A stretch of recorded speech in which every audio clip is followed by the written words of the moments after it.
Amerikan kinosu çəkə bilərsiniz. Şamil Pictures təqdim edir. Başrollarda şübhəlik edən When I Qaqaş was a little boy. və gəl aldı deyən Qaqaş. Mən malı gətirmişəm, bəs sən pulu? Mən pulu gətirmişəm, məncə malı göstər.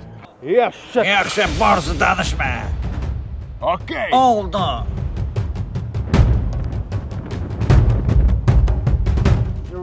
O güllə keçirtməyən kostyumdur. O isə raket keçirtməyən. O isə unikal söyüş keçirtməyən kostyumdur. Bu isə bütün qohumların qarğışını da keçirtməyəndir. Mən elə bu lazım idi. Pulumu ver, hə? Nə pul, hə? Kostyum $1 milyon deyir. Oldu. Bax yuxarı qarğa. Pis söyüş söydü.